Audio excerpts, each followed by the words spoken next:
Hi folks, it's Russ again, and we're out here having some more Daisy Lever gun fun in the crusty old workshop. Took it back out here for a few minutes because I was going to talk about another gun that I picked up and was going to tear apart to see what the insides were like, how it was an 881, but I just can't resist giving you a rundown on this gun I picked up just about a couple hours ago. Talk about having fun with Daisy guns. This gun, somebody had so much fun with it, there's almost nothing left of it.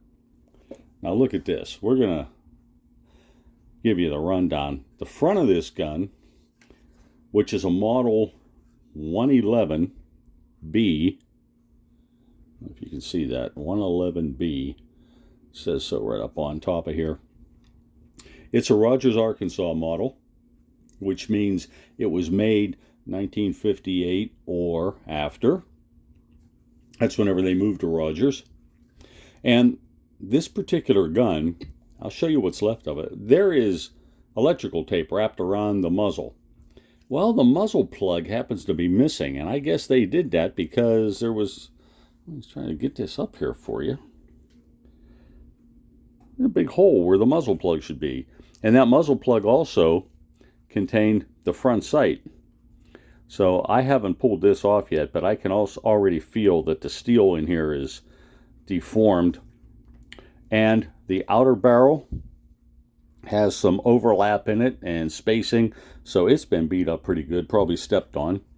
Has a side loading gate, and it's missing. But it gives us a good window to look inside, and there is quite a bit of rust and looks like a spider web or something in there. All kind of things going on. The shot tube inside looks pretty crusty. Just about all the original paint is missing on this gun. Here's the viewer hole, so you can see on that stationary shot tube and abutment assembly where the BBs would come down to load. Has an oil hole. And here's the spout welded on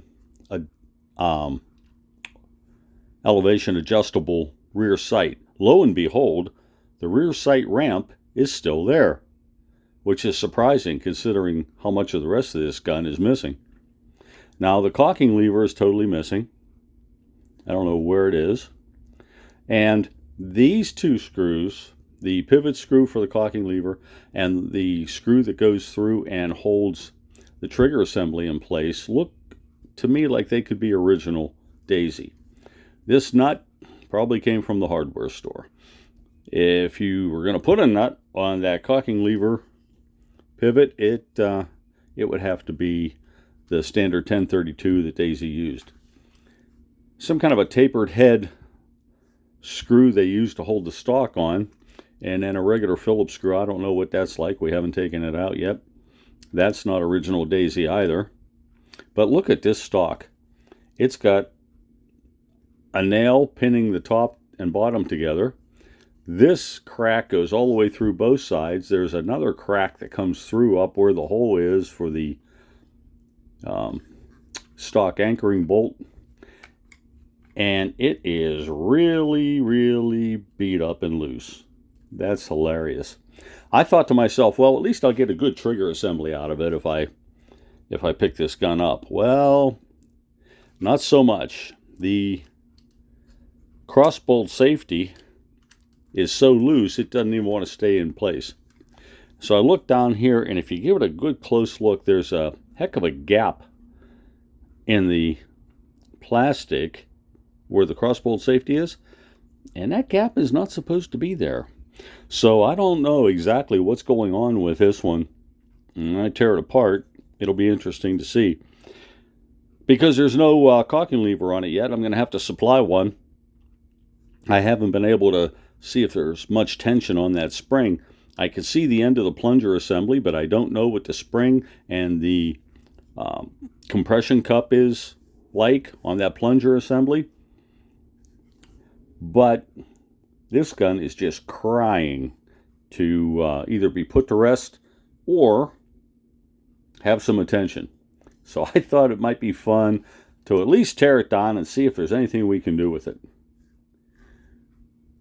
Well, that's all for right now. Hope you get a kick out of the way this looks. Maybe the next time I bring it up in front of the camera, it'll look a lot different. Maybe even be able to spit those BBs again.